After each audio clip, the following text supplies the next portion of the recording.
All right, all right. Welcome everyone to Accented Dialogues in Diaspora, presented by the Diasporic Vietnamese Artists Network. I am here as one of your co-hosts for tonight. My name is Philip Nguyen. I teach Asian American Studies at San Francisco San Jose State University. I'm one of the MCs for the Diasporic Vietnamese Artists Network for DVAN, and really excited to welcome all of y'all who are joining us here virtually on the Zoom, and to everyone who's listening to us or watching us on YouTube, Vimeo, Apple Music, Spotify, wherever it is that you're listening to us. Hope that you're doing well and in good health. Tonight, for our 33rd episode of Accented, and this has been a project that's been a long time coming over the past, I want to say 3 years since the pandemic.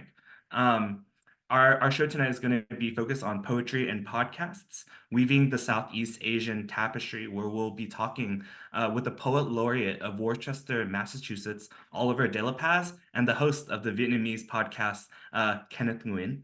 And we'll have a chance to introduce them in a little bit. Before we get to our guests in the conversation, I want to share a little bit about the Diasporic Vietnamese Artists Network, which believes that the stories and aesthetics of a thriving Vietnamese diaspora can unite our global community. Our mission is to foster diasporic Vietnamese and Southeast Asian literary voices. DVAN promotes nonfiction, fiction, and poetry to empower artists in the diaspora and inspire understanding and dialogue within our community and with others. We champion our complex and diverse stories for future generations. We are refugees, immigrants, survivors, and their descendants, and our stories must be heard. And for those of y'all listening in to us, this is our last show for 2023, and we're really looking forward to keeping this accented season going in 2024 and beyond. And we're also looking for sponsors. So if there's anyone out there that is looking to sponsor our conversation, our intimate, casual conversation here at Accented Dialogues in Diaspora, or to contribute to the Diasporic Vietnamese Artists Network, you can visit DVAN, DVAN.org, or follow us on Instagram at Instagram.com/weare_DVAN to learn more about events, to reach out to us, and to possibly be the sponsor for our future accented shows and contribute to the work that we're doing in diaspora.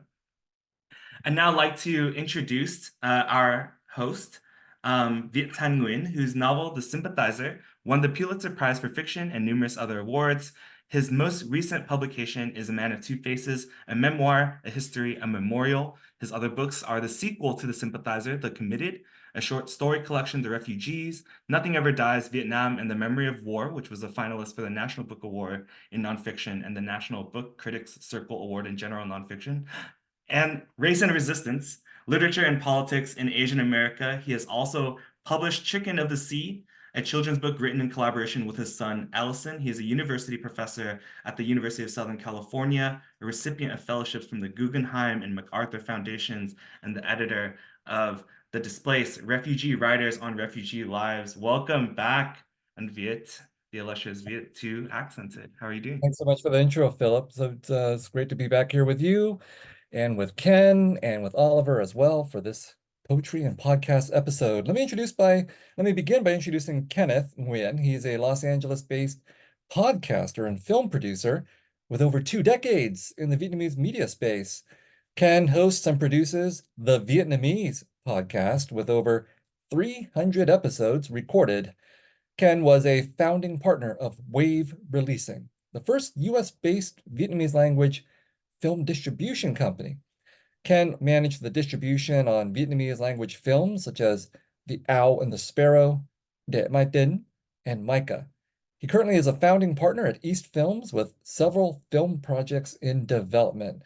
And Ken has served honorably as a former US Marine and holds a BA degree from the University of Southern California in visual anthropology with an emphasis in cinema studies. And that's where I met Ken many, many years ago. We don't have to go into how many years ago, but that was quite a long time. And then our second guest is Oliver De La Paz. He is the Poet Laureate of Worcester, Massachusetts for 2023 to 2025. He's the author and editor of 7 books: Names Above Houses, Furious Lullaby, Requiem for the Orchard, Post Subject, A Fable, and The Boy in the Labyrinth, a finalist for the Massachusetts Book Award in Poetry. His newest work, The Diaspora Sonnets, is published by Liveright Press in 2023 and was a winner of the 2023 New England Book Award and was longlisted for the 2023 National Book Award. With Stacey Lynn Brown, he co-edited A Face to Meet the Faces, an anthology of contemporary persona poetry. Oliver serves as the co-chair of the Kundiman Advisory Board. We'll talk more about that. And his work has appeared in the New York Times, Poetry, American Poetry Review, and elsewhere. He teaches at the College of the Holy Cross and in the Low-Residency MFA Program. Welcome, Oliver. Welcome, Ken. So glad to have both of you with us tonight. I thought we'd start off with a really non-controversial topic, which is Southeast Asian masculinity and fatherhood. I was thinking about this topic because I recently published an essay in the Wall Street Journal on fatherhood and taking trips with my son, and this issue of what he would remember from these voyages with me and what I remembered from my trips with my father. I have to say that I never thought I was going to become a father. It was something that happened, and it's something that I'm very grateful for in retrospect because it's brought out new understandings for me of my own masculinity, but also my own capacity for feeling and for emotion, things that I had serious doubts about whether I could ever actually feel. And I'm hoping that my excursions into masculinity and fatherhood are not sentimental and I hope that there are ways for me to better understand myself as a person, but also myself as an artist as well. And I know both of you, Oliver and Ken, are fathers now. I'm a father of a 4-year-old daughter and a 10-year-old son, and I think Oliver, it's 3 sons for you, and Ken, a son and a daughter. Philip, you're not there yet, I don't think. Not yet, definitely not yet. We got a long ways to go, but I'm taking No ways notes. to go. Yeah, so let's talk about that if you dare. Let's start with Ken. I mean, when I met you, Ken, you were just fresh out of the Marines, I think, and I remember you walking around campus sometimes with your Marine uniform on still. You struck me as a real manly man back then. Why did you join the Marines? Was it something that was an outcome of your Southeast Asian or Vietnamese masculinity? It definitely has roots in that. I didn't feel entirely welcomed as an American male growing up. I didn't feel like I belonged. There were no real role models for me.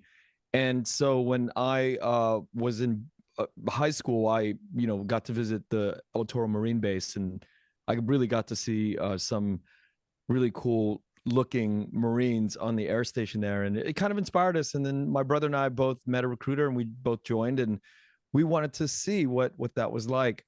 But in terms of masculinity, I struggle with it today still because of my Marine roots, my lack of role models growing up in the Vietnamese world. My father and those guys were coming back from war, and I think they were destroyed, and it was hard to sort of model what we thought were men. And then leaving the Marines and getting into the film world where everybody's very liberal, there's a different definition of masculinity there. So I still struggle with different forms of masculinity in my life. Well, I'm actually curious about that. I mean, I think we all have a stereotypical notion of what a military masculinity is like, but what is this other masculinity that you found in the art world? It's more I don't want to get into the bell hooks book, but breaking down these stereotypes of toxic masculinity, I grapple with the boundaries of the good side of being a Marine, and then the really good side of being in control of your anger and of getting loud. I struggle with those things. That seems like a very diplomatic answer. Uh, Oliver, I mean, you're fully immersed in the art and poetry world and have been for a long time. I think we both know that it's not just the Marines who own toxic masculinity, but that's it's not as if being in the art world insulates us from that, whether as men or as victims of this toxic masculinity. I don't know if you, I mean, this is a leading question, but I don't know if you want to get into the masculinity issue that way or some other way. Yeah, no, I mean, I think we often think that the arts are nice and safe. but there's a lot of competition. It's a very, very competitive field, mostly because there's so little real estate that we're all competing for, grants, awards, even publication. And so, I mean, I think that sometimes it brings out the worst in folks, a particular type of toxic trait. There's a lot of competition and a lot of, backbiting that happens in our field, as you know. And I think that, as much as we try to get away from it, it's present in American culture, very, very present in American culture. And so, as much as we try to sort of create communities or bolsters against these kinds of things, it creeps in, it really does. Do you think that's different for you as a Filipino man in a oftentimes majority white art world? I think it's different. I mean, I think that when I was coming up as a writer in, say, like the mid 90s into the 2000s, early 2000s, there were a few of us. And I think what ended up happening between this whole community of Filipino writers is we sort of bolstered ourselves and we bolstered each other and supported each other. And this was, of course, in the late 90s, early 2000s, when there weren't very many of us. And so what ended up happening is, instead of competition, we were very supportive of each other. I think it's a little different now. I think that, I hate to say it, but I think it's gotten a little more competitive, because I think that post 1990s into the 2000s, there's much more space for writers, but also, I think that we're still competing for very, very small pieces of the pie. Well, Oliver, when I knew I was going to become a father, I was in the middle of writing a novel, The Sympathizer. And honestly, I thought, oh, my life is over. It's like, oh, my artistic life is over. I'm going to become a father, and this new creature is going to suck all my time and my energy. And literally, the deadline for me to finish the first draft of The Sympathizer was the birth of my son, and I finished the novel a couple of days before. And thankfully, that actually wasn't the case. It wasn't the end of my life. It was actually the beginning of a new phase of my life, a new phase of creativity. But I'm wondering, you've been around for a long time as a poet, and you also now have three sons. What was that like for you? Was fatherhood something you really wanted, or was it something that you had to deal with when it arrived? And how did it impact your art? Yeah, it was very much what I wanted. I was raised as an only child because, again, my parents were trying to survive as immigrants. And so they said, okay, we can only have one kid. We can only afford one kid as new immigrants. And I wanted kids. And I initially thought, boy, this is going to be very tight as far as my productive writing life is concerned. But I think that it's enriched it. I think it's created stakes, if that makes sense, that, I have something to write for and something to write towards, which I feel was very different as I was getting started, because much of the conversations that I was having in my publications was interior. And when I had my children, it became exterior. It became a conversation with them. It became, look, here are the stories of our family. And if it's not going to be me telling you these things, who's it going to be? So it kind of changed the permutations of what it is that I do, right? That if I believe in the stories of my family, I have to tell them so that my kids can pass them down. And that's kind of what happened. It sort of created a new type of productivity. It really, really made me much more invested in the work. It occurs to me that, part of this unequal nature of gender and the arts, for example, is that oftentimes when women are being interviewed, they've complained, oh, we get asked dumb questions about our gender roles and our maternal responsibilities and things like that. And so it's, very careful. It's very important to be aware of that. But so yeah, I'm actually kind of glad there's a bunch of guys here talking about fatherhood and its relationship to art and children and the practicalities of having kids and what that does to us as men, as parents, but also as writers, right? Because it's actually something that I don't hear discussed very often is that writers become fathers, and then the children don't matter until they're dead. The fathers are dead, and the children can write these tell-all memoirs about how terrible the fathers were. So I don't think that, hopefully it won't happen. That sounds a little close to home, Viet. I Maybe, mean, do you maybe, feel? I don't know. Yeah. I'm not sure, but Ken, I've met your kids. They're beautiful. And you're in a slightly different part of the arts world, which is the making of, I mean, the production and distribution of movies.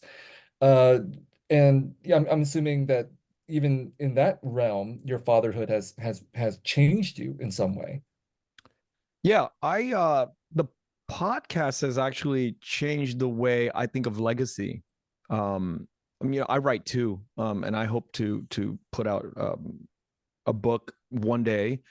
And I was thinking film was going to be that, but I was beginning to worry if I'm going to be able to leave money, a house, whatever that material possession was going to be. But ever since I started the podcast, on my 4th year now, I completely stopped worrying about the material possessions that I'm going to leave for them. I feel like I hate to say this, but I feel like I'm finally doing something for them. And it feels really good to be able to give them some idea of where their father's culture, the family, has been the last 50 years. And it makes me very emotional talking about it. But that's what I feel like I've been able to give my children. Well, the fact that you got emotional is important. I mean, I've struggled with the expression of my emotions in public, right? It's part of the reticence of masculinity that at least I was raised with. So becoming a father in that way and helped to lower my inhibitions against that public expression of feeling. Yeah, I didn't have a very good relationship with my father. I think a lot of the men that were coming back or left the country from Vietnam, especially if they were in the military, they lost a lot. They lost a lot of power, the chauffeurs, they lost a lot of servants. And when they got here, a lot of my friends that I came up with were always complaining about our fathers and how they didn't want to contribute to really to do the work at home. And Viet, I think your father was different in that way. Your father seemed to really be working alongside your mother.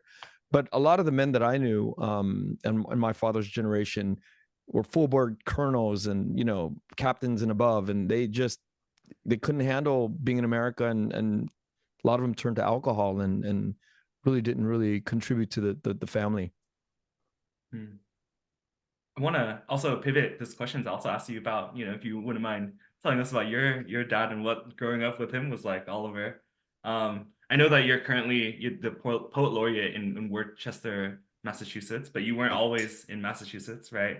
So can you talk a little bit about your trajectory and how fatherhood or your own father got you to where you are now, if it did? Sure. So we immigrated from the Philippines in 1972, and my mother was a physician in the Philippines, but because we had immigrated, she had to become licensed in the United States. And so while that was happening, my mother was studying and those sorts of things. My father was working a number of odd jobs here and there.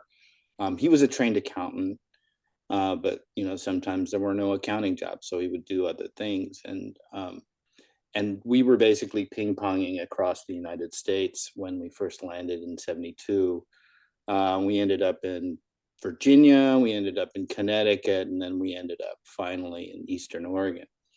And my dad was, he is a paranoid guy.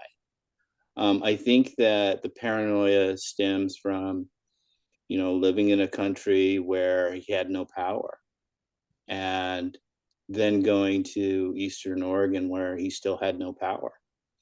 And the conversations that we had often were about guns and about hunting and those sorts of things, this particular type of cultural thing that was in the East, in Eastern Oregon. It was just basically hunting and gun culture. And so my father, as a way to try to fit in, bought guns, tried to fit in that way, was very, very conscious of his own masculinity and how he dressed and how I dressed consequently. So there was a lot of conversations about how one appears and putting on airs. So there was a lot of, I guess there was a lot of play acting, if that makes sense, a lot of play acting and a lot of awkwardness and a lot of not feeling that he fit. And we've had conversations about this, recently. He's pretty candid about it. It was all fear. There's a lot of fear and a lot of uncertainty. And I do write about this in the Diaspora Sonnets, but it's something that I'm trying to figure out in my writing, if that makes sense. Poetry is a lousy medium for answering questions. It's a great medium for asking questions, but not answering them. And so, I feel like I'm still asking these same questions about masculinity, about what it means to be, a Filipino American man. Right. And I mean, your upcoming work is titled Diaspora Sonnets, right? Yeah. So what's been your relationship to what does that mean? diaspora? Yeah. And, honestly, I have more questions than answers still. I do have a Just to question. jump in there. I think that's actually an important point because, when I took a class with Maxine on Kingston when I was an undergraduate student, her comments to me at the end of the class were, you don't ask any questions. Like I'm in a writing workshop, you're supposed to ask questions of your fellow students and everything. I never asked anybody a single question. So I feel like I've spent a lifetime trying to heed that criticism she made, a very valid criticism she made of me. And I think having all the answers but none of the questions was my college age revolutionary masculinity making itself felt. So I've spent decades trying to get to the point that you're talking about, Oliver, of being just wanting to ask questions and not knowing the answers, which comes from a place of vulnerability. If you can admit that you don't know everything and you need to learn more, and other people might know, and you may not. And so there is beauty in the way that poetry can serve that vulnerability. Can I ask a question, Viet, to you and to Philip? Sure. With you two being so close to students, and you probably encounter a lot of young male Asian students in the classes, how different is their masculinity compared to our generation? Hard to say because I don't ask my own students, how's your masculinity doing? Okay, I actually have an anecdote for this one Okay. because I've had students that, after a couple weeks into the semester, when they come into class, and they see me, or if they see me out not in the streets, but around campus or at a restaurant nearby, they'll come and they'll dap me up, which is like a very bro-y handshake, I think, on the topic of masculinity. And I think that affirms a sense of like familiarity that I try to evoke in my own like teaching, right? Like I think for me to take on the role of an educator in a space like ethnic studies is to really like be someone that I wish that I had when I was taking these like Asian American studies, ethnic studies classes. So I think that level of familiarity with, of course, some boundaries, right? I think we're talking about the reticence of masculinity, right? Like I hope that they can find me on Instagram or our social media or whatever it is, but knowing what it is that I'm about, right? I think that sense of vulnerability, there's limitations to it, like being their teacher in the class, but that feeling, that like sense of connection, and I think that like evocation of like being a role model, but also the sense of like, yo, like I know where it is that you're coming from, and I know what it is that you've been through, just through that like sort of simple interaction is something that I feel like I'm glad to be able to like be for my students. I don't know if people really dap you up though, Viet. But I will say, I'm not a very masculine person, in case no one has noticed, so I don't think I elicit this kind of masculine bro-y response for the most part. So, um, you know, um, we brought up the question of diaspora just a couple of minutes ago, and I want to go back to that because and I want to talk to you, both of you, Ken and Oliver, about this. But obviously, Oliver, the title of your new book is Diaspora Sonnets, and Ken, much of your work has been as a producer and as a podcaster has been about the Vietnamese diaspora and its relationship to Vietnam as a homeland or some kind of origin. I want to start with you, Oliver, simply because you titled your book The Diaspora Sure. Sonnets. Like compelled that title in particular?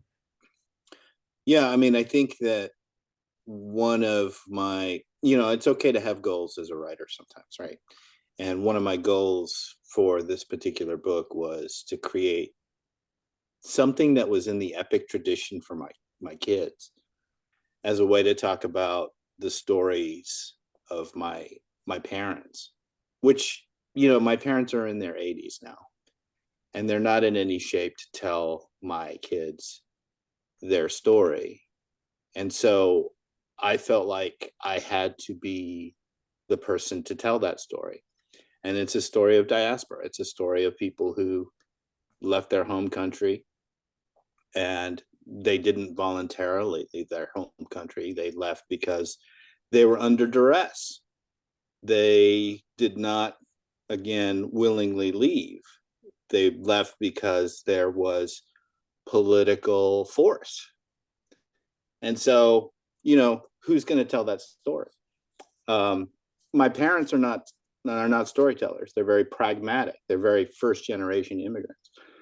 And so, I felt that it was basically upon me to tell this story, to tell this story of their journey and their own diaspora. Yeah, absolutely. Ken, I mean, your work is also concerned with diaspora and storytelling too, right? I mean, both in terms of interviewing people, but then also in terms of helping to found this company East that is about the distribution of new Vietnamese movies that you guys are also involved in producing. What's important about this relationship between diaspora and storytelling? Well, real quick, shameless plug.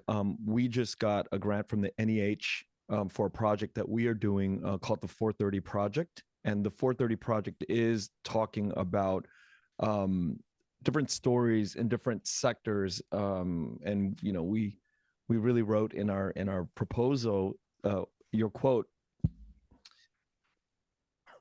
Viet, your quote is Vietnam is not a war. And so we are focused on the different legacies of the music world, the literary world, different ideas of movies that don't really have war in it. So we're putting together a docuseries with, excuse me, a 6-part docuseries. So Jenny Chang Lei, myself, Anderson Lei, and Bao Nguyen are the 4 people who are working on this diaspora. So and we're using a lot of the material that a lot of stories that we've gotten from the Vietnamese podcasts, and we're blending in the work. My apologies. I'm coughing a lot. You should drink better alcohol. Right? Cheers. Comparing bottles earlier for all of you in the audience, like we were all comparing our different kinds of Scotch whiskeys and things like that. Anyway, we're not sponsored by Lagavulin yet. we'd like to be. We would like to be. We'd If in love case to be, anybody wants to yeah. relay that message to Lagavulin, we're cheap. But Viet said not money. We'd rather have the bottles. Rather have the bottles. I'm very proud. Right. Yes. So I want to come back to Oliver because I know that you have an example of your work that you have on deck Sure. to read for us. But before we get to that sonnet, that diaspora sonnet, can I ask you why sonnets? Like, what about the form of sonnets spoke to you? Yeah, so sonnets are very much a Western form, and essentially an Eastern or a European form.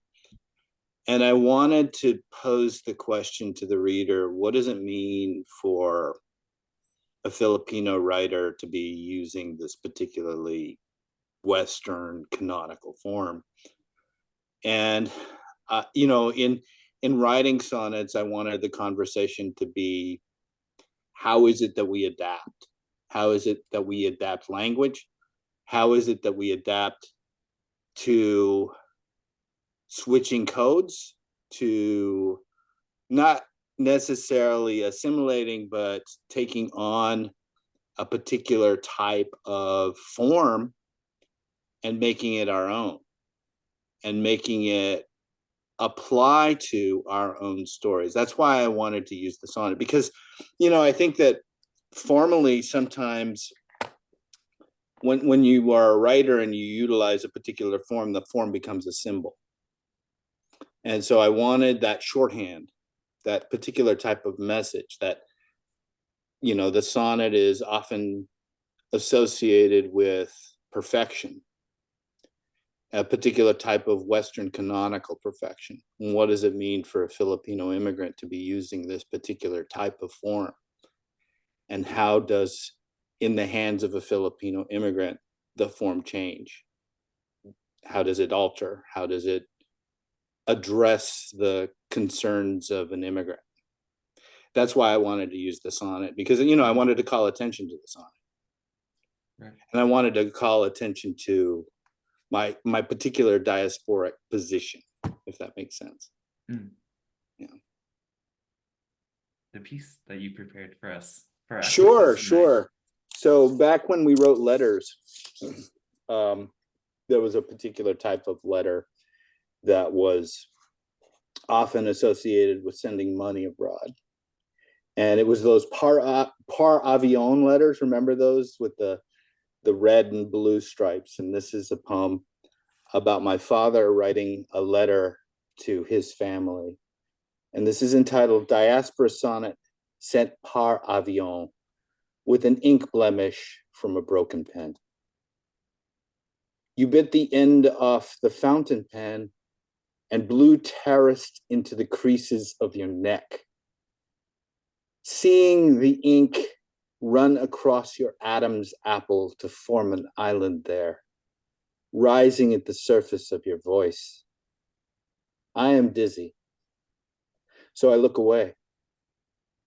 Yet hearing you, I know your throat rises at each swallow.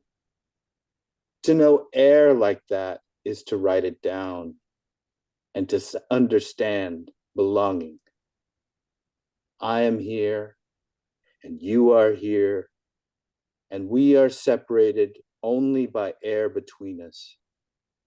Topography traversed by my eye, following the line of dye, chasing its tail from the lip edge to the knot in a language I'd forgotten. That was beautiful. And I speak as someone who was, you know, deeply infatuated with the sonnet when I was in high school.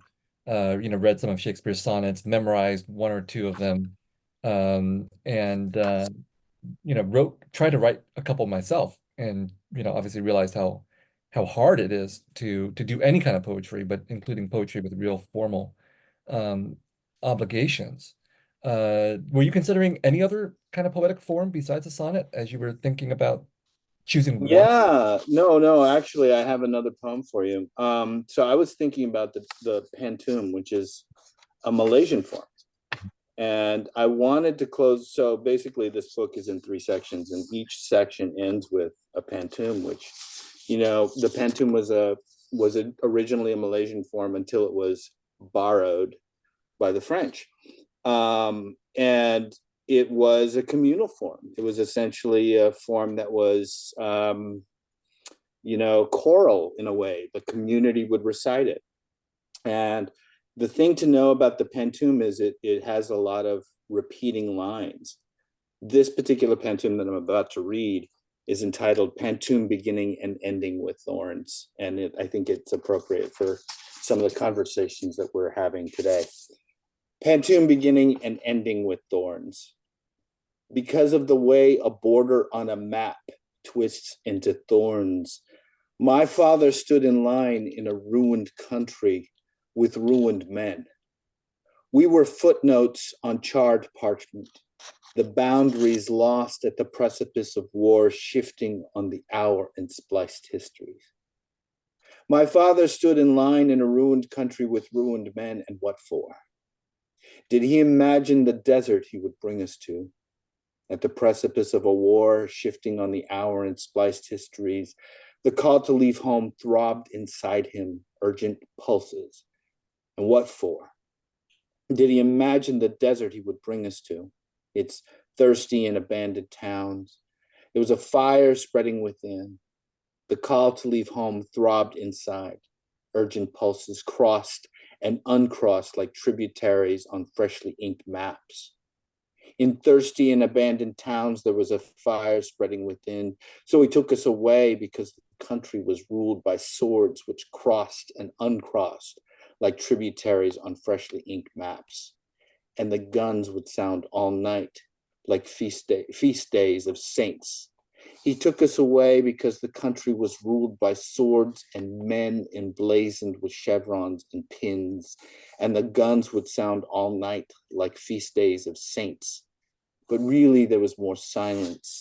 There was worry and fear, and men emblazoned with chevrons and pins would draw black X's over places they'd conquered. Really. Then more silence, then worry and fear.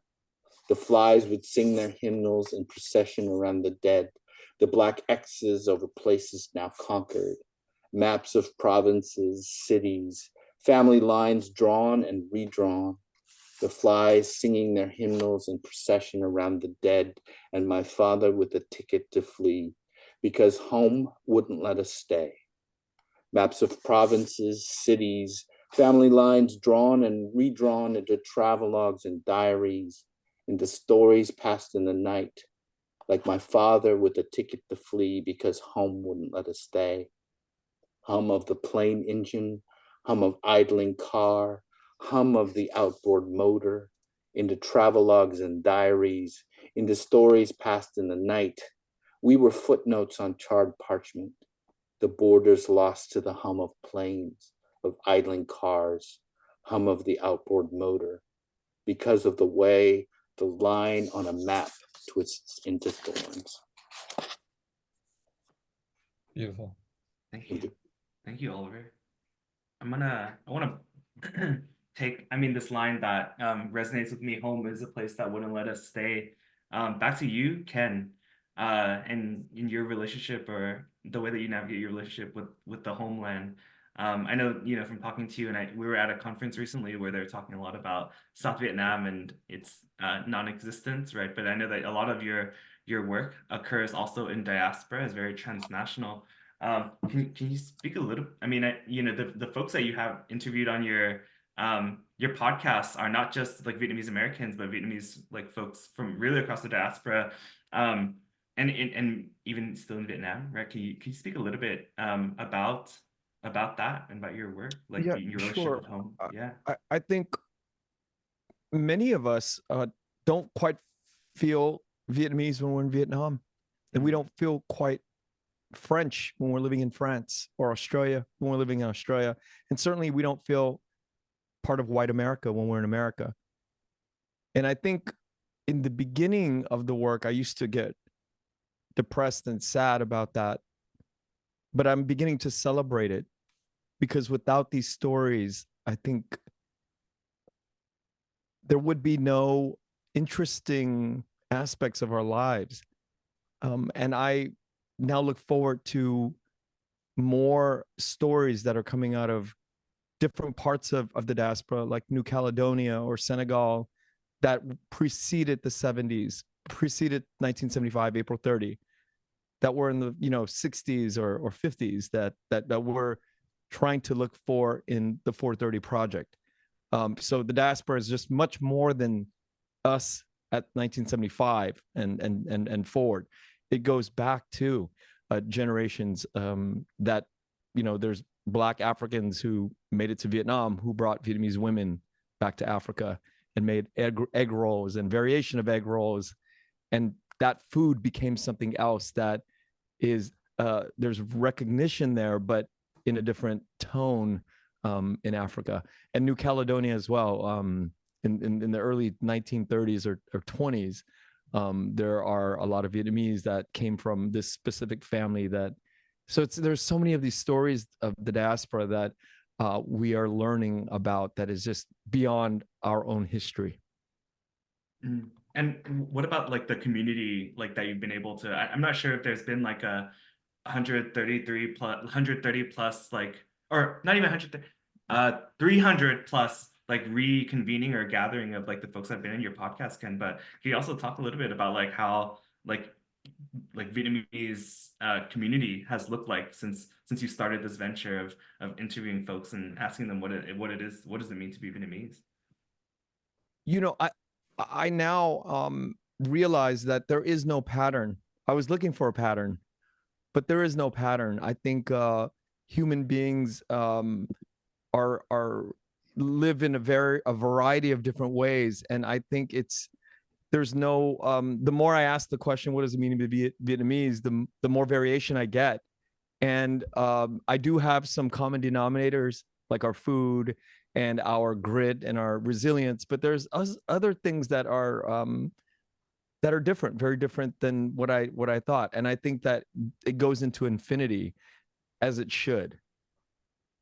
Mm. You know, when the show is sponsored by the Diaspora Vietnamese Artist Network, and it's precisely about what you talk about, Ken, which is that there's a multiplicity of voices. There's no one way to define being Vietnamese, just as there's no one way to define being Filipino, or no one way to define being American. You know, we live in a country, all Americans, I think, know there's like a huge diversity of American voices and experiences, and yet somehow those of us who are classified as a racial minority, we're supposed to have authenticity in some way and one core kind of experience, and it's simply not true. And the more I do this kind of work, the more I'm convinced that the only thing I'm authentic to is my inauthenticity, and I have to hang on to that inauthenticity. But when we started the Diasporic Vietnamese Artist Network, the seeds were actually in things that we were doing when I was in college and then in graduate school in the early 1990s. And that was with a gentleman named Nguyen Quy Duc. And I'm going to put his obituary in the New York Times into the chat for everybody. But when I met Duc, I was in my early 20s, and I thought Duc was really, really old. And Duc was actually probably 35. Okay, so, but we were looking around and we realized obviously that in the early 90s, there was there were very few Vietnamese voices out there in the diaspora, writing in English and so on, telling our stories. And instead, the storytelling landscape for Vietnamese people was dominated by Hollywood and Americans and this obsession over the Vietnam War.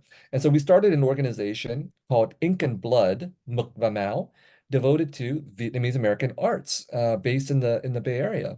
And from those origins, we were just a bunch of artists putting on events and, you know, being very disorganized and being very passionate and everything. But from that, some 30 years later, we now have Diasporic Vietnamese Artist Network, which is a 501c3 organization. And this is where I'm turning to you, Oliver, because you are on the board for Kundiman.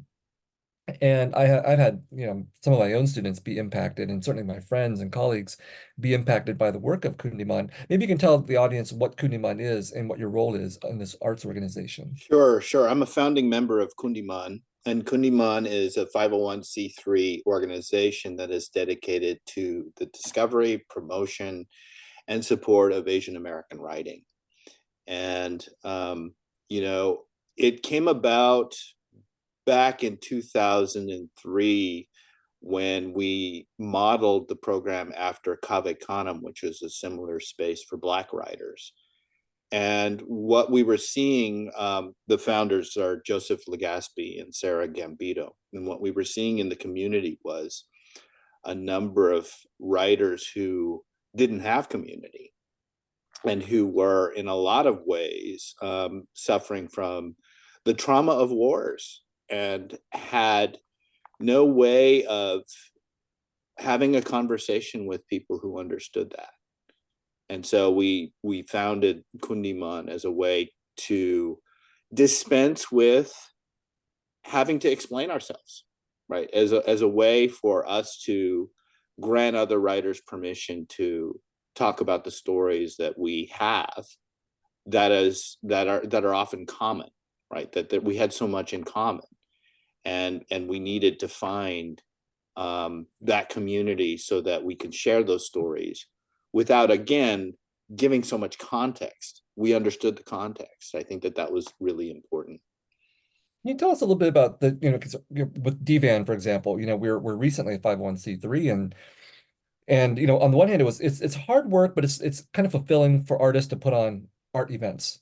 But it's a total pain to raise money and to build an organization and to pay staff members. I mean, just the logistics of it. How long has Kundiman been around, and how do you guys sustain yourselves logistically as an organization? Because I think It's the nuts and bolts that is so unglamorous that people don't know anything about, don't want to know about. They just want to read the poetry or see the exhibit or whatever, which is all great. But in order to make that stuff happen, someone has to do the work behind the scenes, which is what DVAN is doing and Kundiman is doing. And there's no playbook for how to do that. Yeah, so we again, so to bring up Cave Canem, they basically modeled it for us, and we had support from the founders of Cave Canem, Cornelius Eady and Toy Darracott, and they basically said, "This is what we did. Here are the steps that we knew that we could do, and here's where we needed help," which was really useful. We had role models in this particular kind of endeavor to create a 501c3 organization that would offer retreat space for writers who needed that particular kind of space. The nuts and bolts of it is the early years, we were scraping.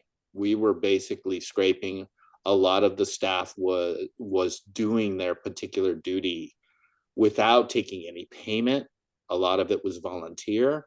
A lot of it was, again, counting on other writers to be generous and to expect that generosity. And so, you know, in that first retreat, a lot of the writers who came on board did it for free. They basically, you know, joined the retreat for free as mentors and writers. So sometimes it requires the generosity of spirit, and it requires a deep understanding of how one can support a community like this. Thank you. Thank you for that, Oliver. And for those of y'all who are listening, thank you for, kicking it with us here on Accented Dialogues in Diaspora. We're in this conversation with Oliver de la Paz and Kenneth Nguyen on poetry and podcast, how we weave together this Southeast Asian tapestry. And it's presented by the Diaspora Vietnamese Artists Network. And for those of y'all who are listening in, we currently have a matching campaign going through the end of the year. So if you all would like to donate to us and make sure that we're able to continue doing the work that we do, not just here in the virtual diaspora scape, but also in person, whether in-person events or our writing retreats or ways that we mentor the next generation or the current and next generation to be able to tell their stories. Please visit dvan.org/donate. We're transitioning into the Q&A portion of the night for Accented. We've got a couple of questions in the chat, and for the folks that are here with us on Zoom, please feel free to use the Q&A function below to add questions for us. My first question is going to go to Ken. Of 300 plus podcasts, which episode of your podcast has had the greatest impact on you, and or what sort of things did you ponder afterwards? You know, it's a funny structural setup. I knew that eventually I would have guests on like Viet, because I knew Viet for a long time, but I waited for Ocean Vuong because I had to get better.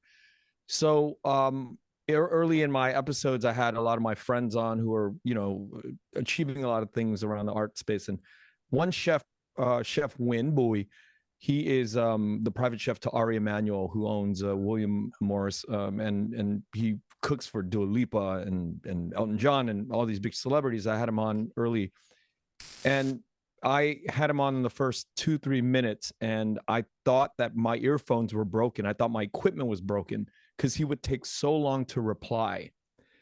And that changed the trajectory of the way I listened to not only my interviews, but to my partner in real life, to the people I work with. It changed the way I conduct listening.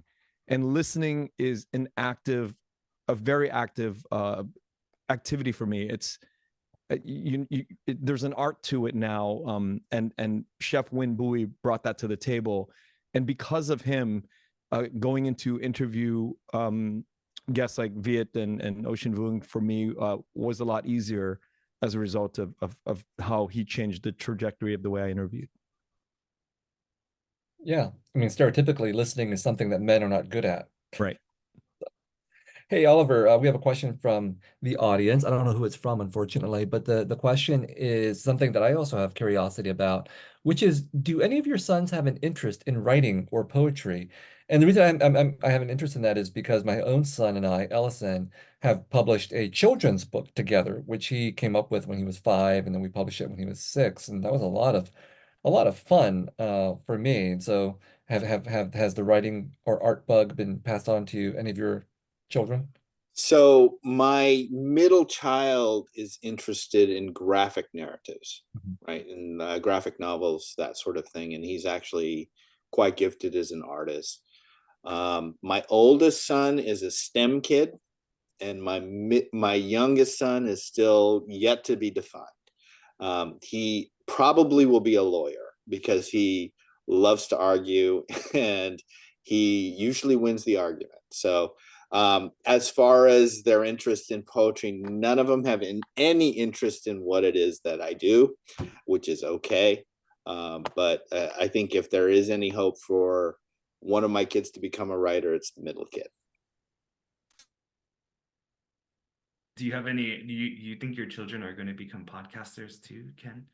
Podcasters or film producers?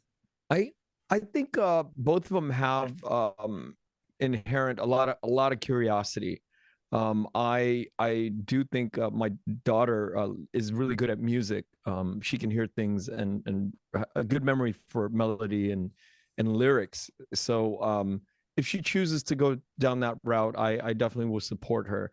But I think for me, in about maybe 2 more years, I'm going to start a podcast with both of them, just a private podcast once a week, get on the mic, and it's a way for us to record and to keep these memories of each other. And I would encourage other families to do the same thing. It's very easy. We could just use our iPhones, hit record, and create a couple of questions and prompts.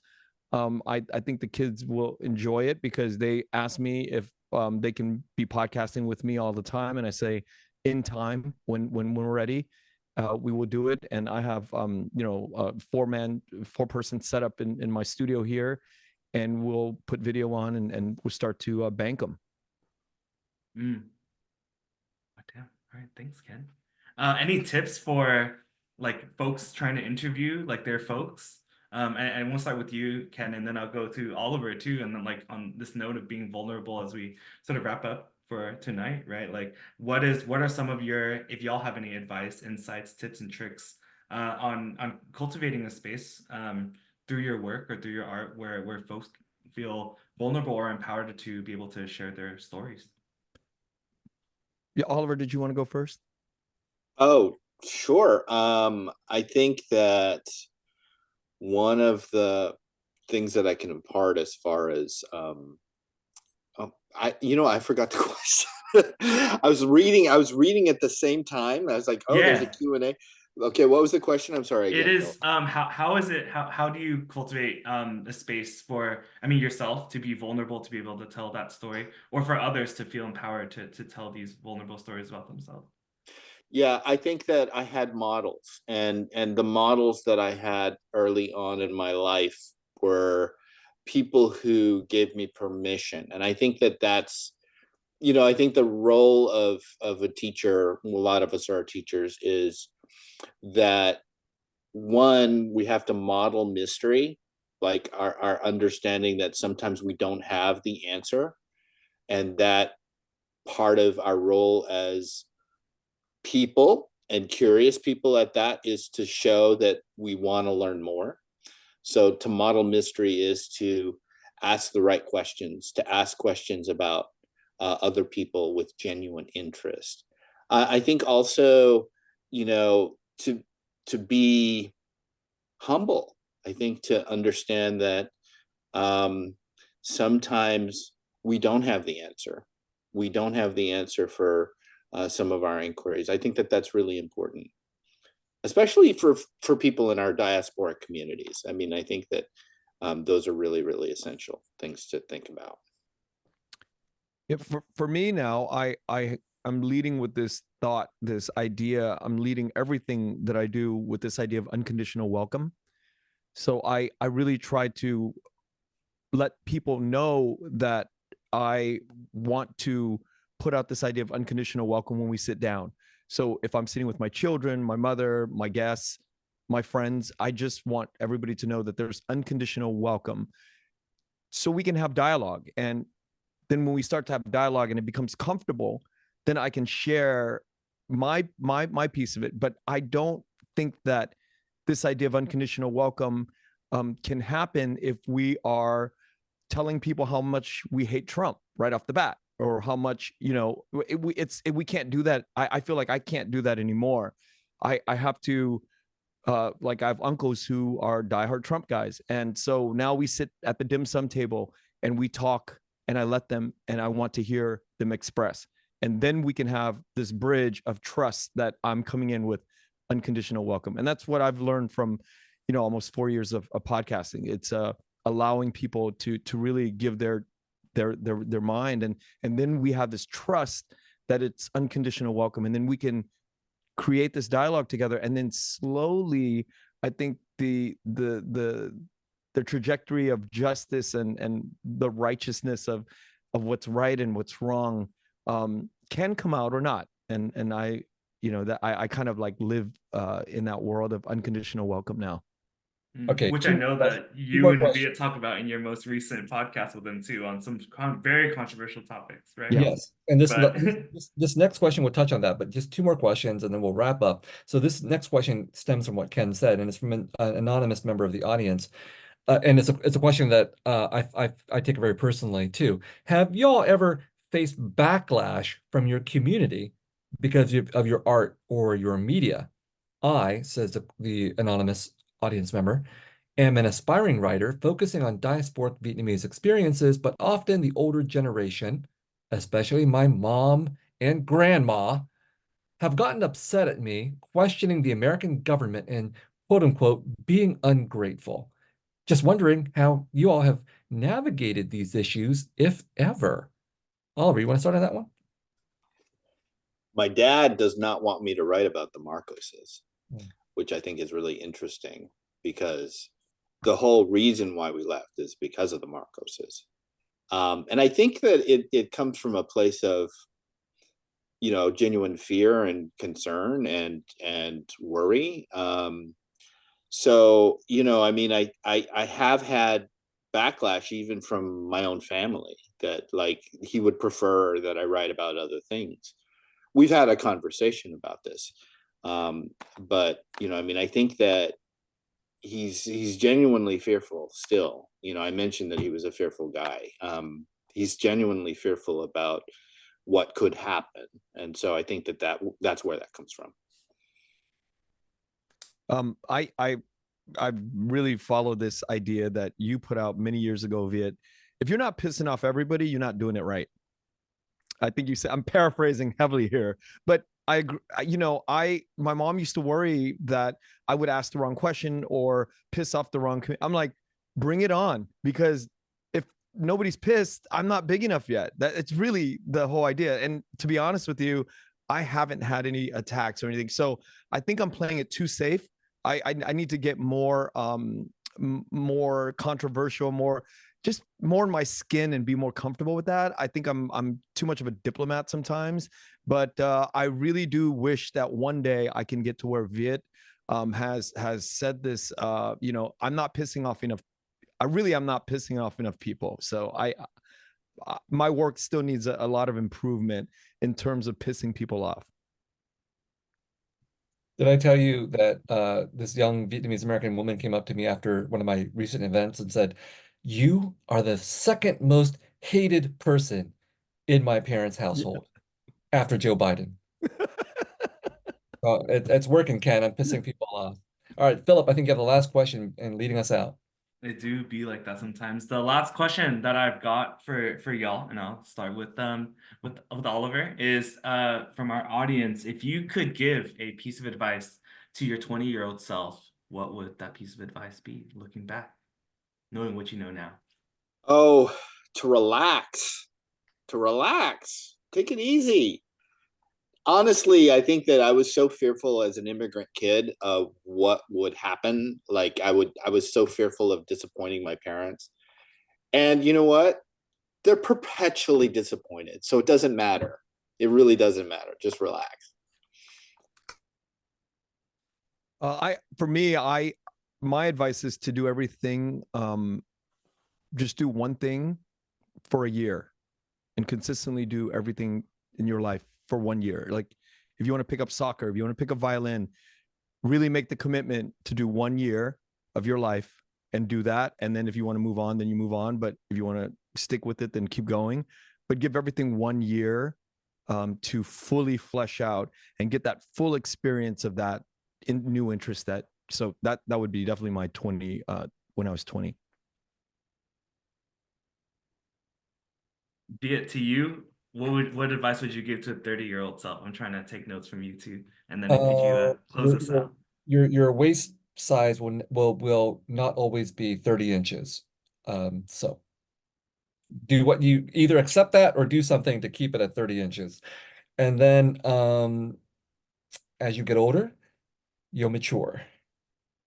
And there's no way you can rush that maturation process. And you'll become a better human being if you allow yourself to be.